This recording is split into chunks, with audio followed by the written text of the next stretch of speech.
seguir aqui a ordem, vou passar a palavra para o nosso próximo palestrante, o professor Rodrigo Sobrosa Mesomo, que também é advogado e professor universitário e autor da ação que tramita no Supremo Tribunal Federal, objetivando o reconhecimento das candidaturas avulsas no Brasil.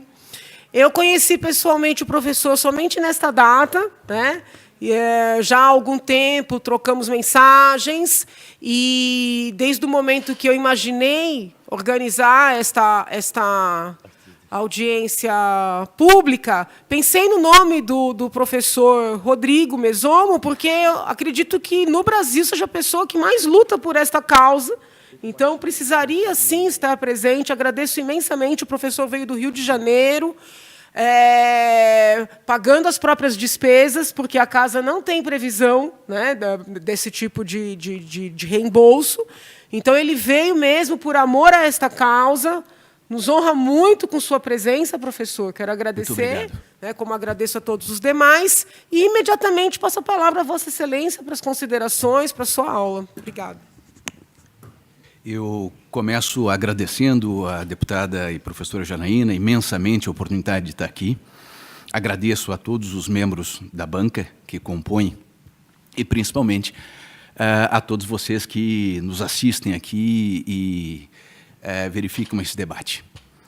Eu quero começar dizendo que a candidatura independente, a candidatura aqui também chamada de avulsa, as duas expressões são sinônimas, ela é a mãe de todas as reformas. Ela é a mãe de todas as reformas porque é ela que vai propiciar a verdadeira, a legítima renovação da política brasileira. Nós vivemos uma ditadura partidária. Nós vivemos uma escravidão partidária. O Brasil já carrega a infâmia de ter sido o último país das Américas a se livrar da escravidão. Eu não quero que o Brasil seja o último país das Américas a promover esta segunda alforria, esta segunda abolição, agora em relação à escravidão partidária. Nós temos 35 partidos. 35 partidos que submetem 210 milhões de brasileiros, que escravizam 210 milhões de brasileiros. É isto que está posto aqui em discussão. Todas as preocupações técnicas que foram aqui levantadas, data máxima vênia, eu respondo na minha tese de doutorado. E elas são técnicas. Eu não vim aqui debater técnica, eu vim aqui debater a liberdade do indivíduo. É isso que está em jogo. Eu não vim aqui debater quociente eleitoral, todas essas questões são técnicas, eu disponibilizo a tese de doutorado. Todo quociente, mecanismos de programação de computador, como a justiça eleitoral precisa fazer, sistemas comparados. Eu estudo isso desde 2015. Em todos os sistemas no mundo, como isso funciona. 9 entre 10 países no mundo, 9 entre 10 países do mundo permitem a candidatura independente. Esta é que é a questão. Eu achei lamentável que se disse aqui que dizer que o Pacto de São José não permite a candidatura independente é conversa fiada. Eu achei algo que não pode ser posto nestes termos. Porque isto ofende a própria Suprema Corte, que admitiu o recurso com repercussão geral.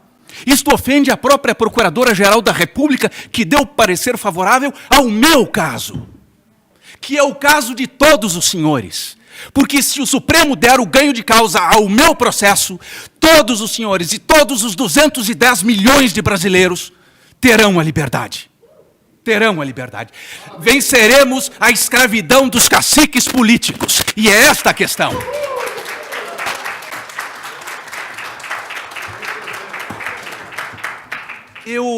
Minha querida Janaína, e se assim me permitir, eu em 2016, e aí não é falsa modéstia, este era um não assunto no Brasil.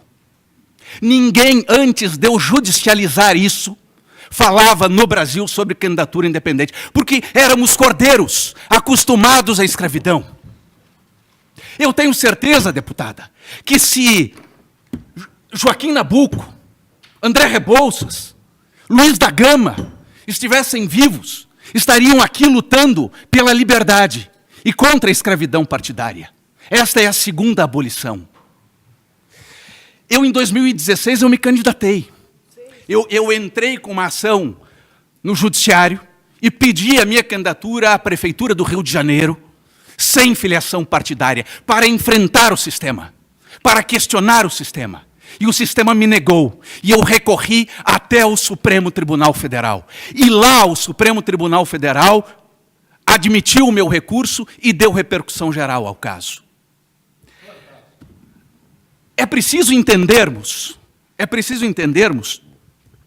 que só países exóticos não admitem a candidatura independente. Azerbaijão, Suriname, Angola. A nossa querida Argentina aqui ao lado, ela não admite candidaturas independentes. Entretanto, formar partidos políticos na Argentina é algo absolutamente fácil. Existem mais de 210 partidos políticos na Argentina. Por quê? Porque lá os partidos não recebem verba pública, lá os partidos não recebem tempo de televisão, lá os partidos são regionais, como cabe a uma grande federação. Existem lá partidos que disputam as eleições na Patagônia, ponto. Todos os partidos, todos os países que adotam o sistema federativo permitem partidos locais. Eu quero ressaltar uma questão, e aí elogiar a digressão histórica feita pelo professor. Parabéns. Mas eu quero lembrar uma outra questão, professor. No Brasil, e amanhã eu tenho uma palestra no Círculo Monárquico do Fluminense, sobre as candidaturas independentes no período monárquico, até porque sou eu monarquista também, tá? E não tenho nenhum partido monarquista pelo qual eu possa me candidatar. Tá? Então, vamos observar que, durante todo o período imperial, o registro da candidatura ele era um ato pessoal. Eu poderia ser membro do Partido Liberal, do Partido Conservador, mas a inscrição era um ato pessoal. Veio o golpe republicano, e no golpe republicano, durante toda a República Velha, também era possível a inscrição dos candidatos de modo pessoal. Não eram os partidos que faziam a inscrição dos candidatos. Veio o Código de 1932 e regulou. No Código de 1932, bastavam o quê? 200 apoiamentos. E aí, mais uma questão, querida Janaína. Essa proposta de 1% de apoiamentos já existe. Existem 6 PECs no Congresso Nacional sobre o assunto, e nenhuma andou. E nenhuma vai andar. Por quê? Porque aqueles que venceram pelas atuais regras são os responsáveis pelas alterações das regras que lhe deram a vitória. E eles não vão adiantar isso. Existem 6 PECs. E quando se estabelece um percentual de 1%, isto significa, na prática, inviabilizar a candidatura independente. Por quê? Porque para ser vereador na cidade de São Paulo, alguém teria que coletar quase 70 mil assinaturas. Qual o custo de coleta de 70 mil assinaturas? Isto é algo censitário? Isto é algo que queremos? O independente ele tem que ter a mesma chance, a mesma oportunidade de disputar que aquele que vem por um partido político. Eu quero mencionar mais uma questão, porque isso decorre da liberdade. Quando alguém diz que eu não posso me candidatar, este alguém está dizendo que eu sou um escravo, que eu tenho que beijar a mão de um cacique político. E um povo não será livre enquanto todos os seus cidadãos não forem livres. Esta é que é a questão.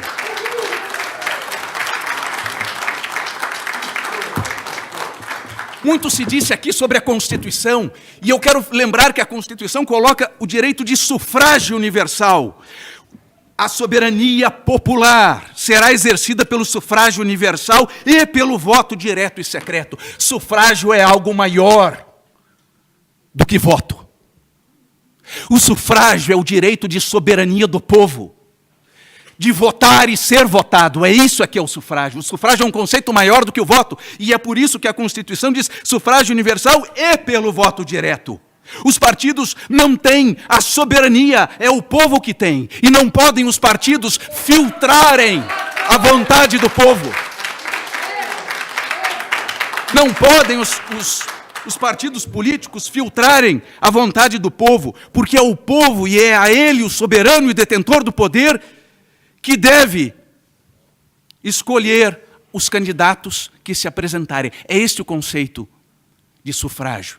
E aí eu não vou entrar no Abad Sieyès, não vou entrar nas questões ligadas à Revolução Francesa, Edmund Burke, e todas as questões filosóficas sobre isso. Aqui o debate vai ser muito mais pragmático. Negar a candidatura independente agride a lógica jurídica. Se eu posso exercer um mandato sem estar filiado, que é o mais, eu poderia o menos, que é candidatar-me. A deputada Janaína, ela poderia estar desfiliada, assim como o senador Regufe está desfiliado, e exercem. Ora, se eu posso o mais, que é exercer o mandato sem partido, por que para pleiteá-lo, que é o menos, eu sou obrigado a isto? A digressão histórica que o professor fez, eu só quero fazer um adendo. Quem caça as candidaturas independentes é o ministro Agamenon e o ditador Getúlio Vargas. A cassação das candidaturas independentes no Brasil está intimamente associada a um ditador medonho. Agamenon Mendes foi interventor em Pernambuco, é chamado às pressas pelo Getúlio Vargas, que estava caindo. Engendram um plano para que Getúlio Vargas continue no poder mesmo afastado. Ele cria o PTB, cria o PSD e caça as candidaturas independentes, porque ele, Getúlio Vargas, seria o único a conseguir organizar partidos nacionais. Tanto que só a UDN é que conseguiu se estruturar como oposição e sempre muito fraca. Portanto, caçar as candidaturas independentes no Brasil e nacionalizar os partidos foi uma estratégia de um ditador que acabou voltando quatro anos depois. Portanto, defender a cassação das candidaturas independentes significa continuar pactuando com este sistema escravocrata engendrado por um ditador. Esta que é a realidade. Os partidos são instituições zumbis, como diz Zygmunt Bauman. Os partidos políticos, eles são invenções do século XIX para problemas do século XIX. Porque hoje, numa sociedade de alta comunicação, numa sociedade que tem a capacidade de formulação e dispersão de informações, os partidos políticos devem ser apenas mais uns atores no sistema, mas não deter o monopólio. Jamais deter o monopólio. Apenas 8% da população brasileira é filiada a algum partido político. Continuar interpretando a lei desta maneira é abjeto, porque significa interpretar a lei para 8% da população. É preciso fazer uma nova hermenêutica que inclua as pessoas, que inclua o povo, porque o homem comum de bem tem ojeriza aos partidos. Essa que é a questão.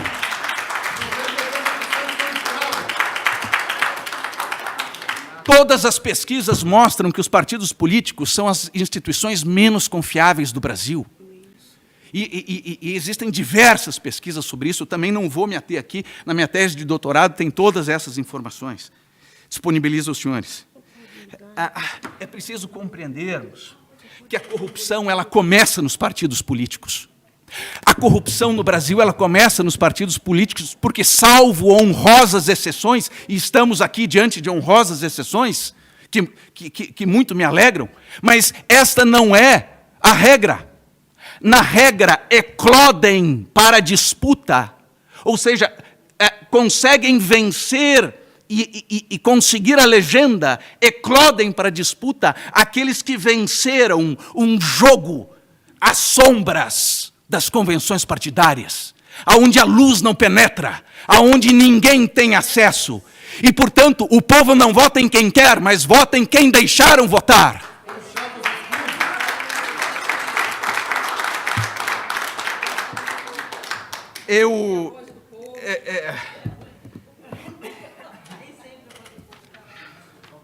A Transparência Brasil, para que os senhores tenham uma ideia, ela tem um estudo sobre as relações familiares nos partidos políticos. E eu trouxe aqui um pequeno ranking que também está na minha tese, e muito do que eu estou dizendo está na ação no Supremo Tribunal Federal, onde eu peço a candidatura independente. Poucos dados, por exemplo, parlamentares com parentes por região. Região Nordeste, 63% dos parlamentares têm parentes em cargos políticos. Ou seja, o pai é deputado federal, o irmão é prefeito, o não sei quem é senador, as relações partidárias,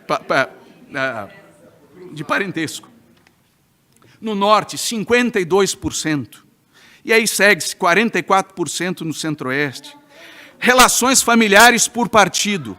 O PMDB, no Senado, 89% dos senadores têm parentes em outros cargos. Portanto, percebam que é um sistema que não renova e não permite a renovação. E por isso que existem as 6 PECs e nenhuma delas andou. O partido, ele é um monopólio, e todo monopólio anda em 3 direções. Todo monopólio, ele se desloca em 3 direções. A primeira das direções é limitar a concorrência endógena. Ou seja, criam-se regras para que novos partidos não possam eclodir. Essa é aqui a questão. Aí eu crio cláusula de barreira, eu crio cláusula disso, cláusula daquilo, e eu vou limitando, eu aumento o número de assinaturas, eu dificulto essa coleta através de certificações. Então eu impeço que surjam novos partidos, como se 35 partidos fosse muito. Os Estados Unidos tem quase 200 partidos, a Argentina tem mais de 200, a Índia são mais de 1.200 partidos na Índia. 35 não é muito. A desgraça no Brasil é que aqui eles recebem dinheiro público.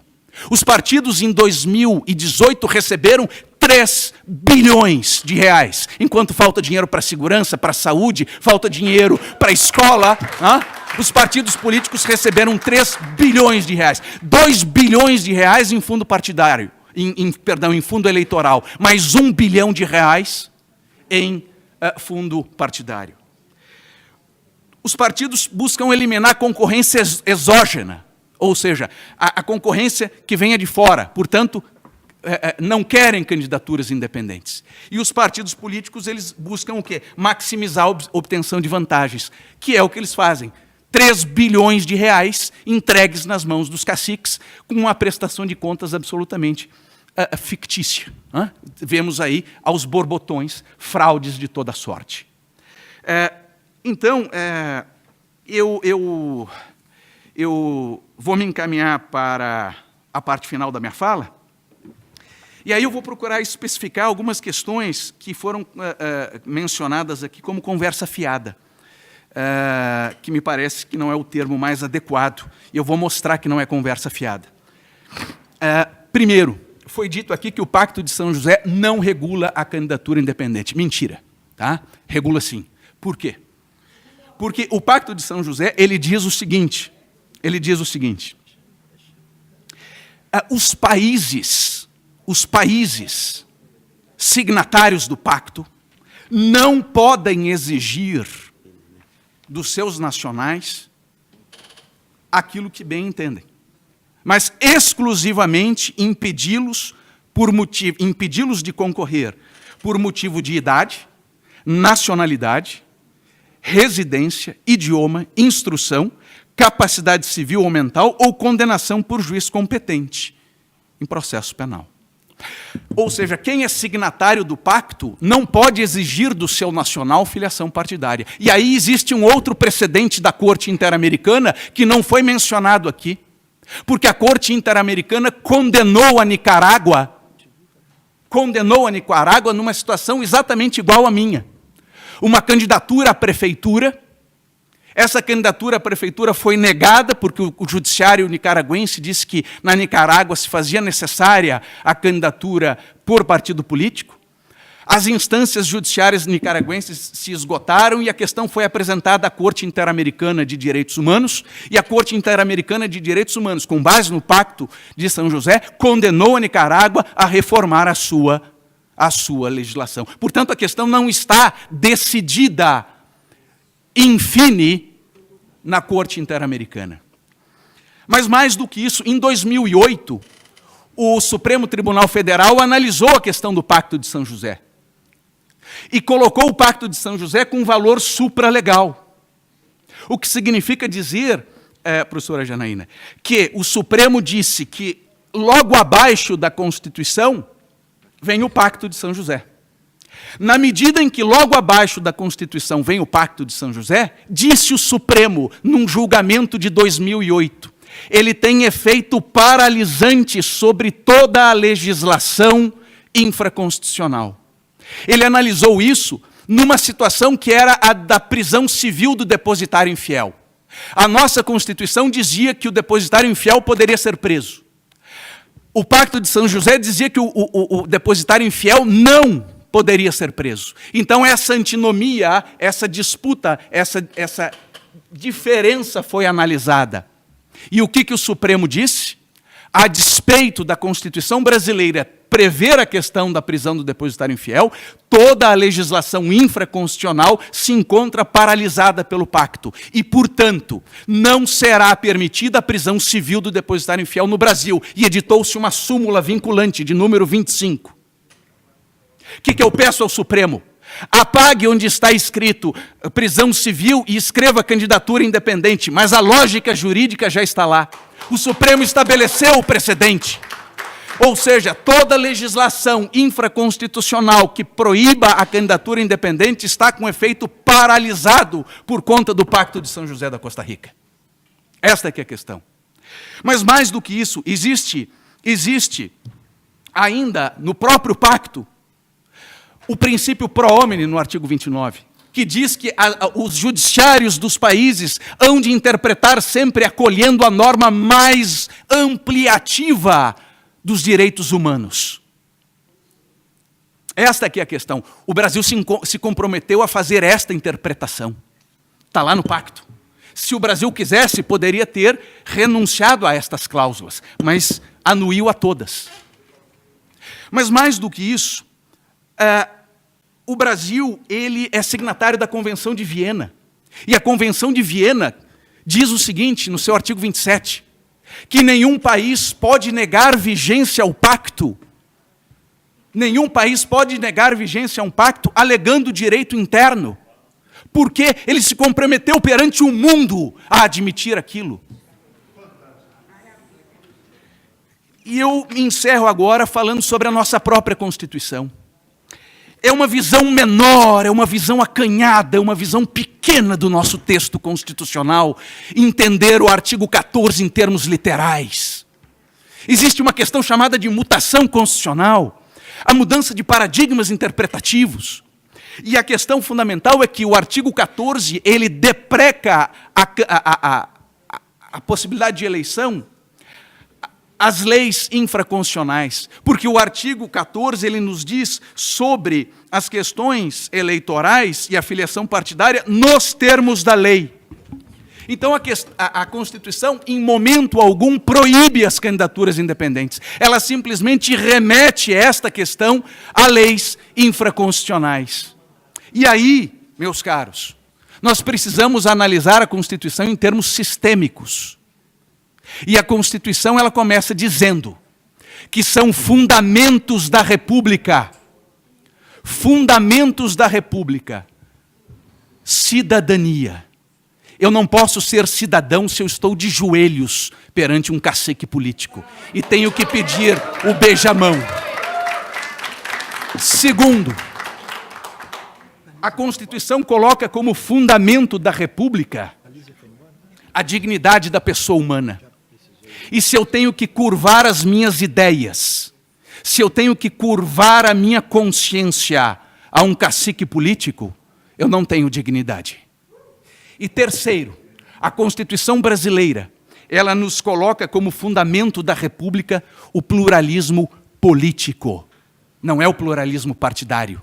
é o pluralismo político, que é algo muito mais amplo do que o pluralismo partidário. Portanto, senhoras e senhores, e ilustres membros da banca, eu tenho a plena, a absoluta e cabal convicção de que as candidaturas independentes, elas são absolutamente compatíveis com o sistema constitucional brasileiro. E eu ainda apresento, e claro, não tenho tempo aqui, mais outras 10 linhas argumentativas em torno disso. E eu também denunciei o Brasil na Corte Interamericana de Justiça, pedindo o precedente Iatama versus Nicarágua, e que aqui seja aplicada a mesma solução.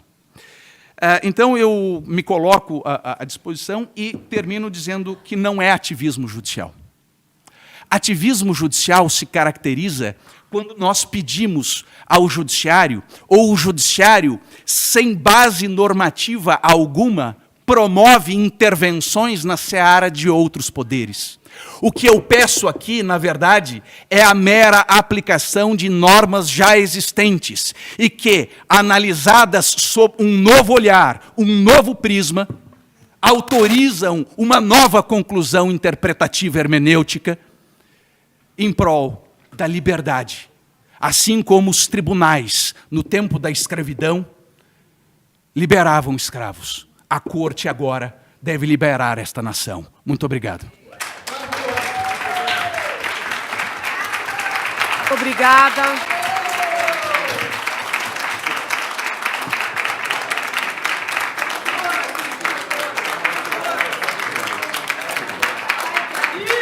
Muito obrigada. Muito obrigada ao professor Mesomo pela sua brilhante aula.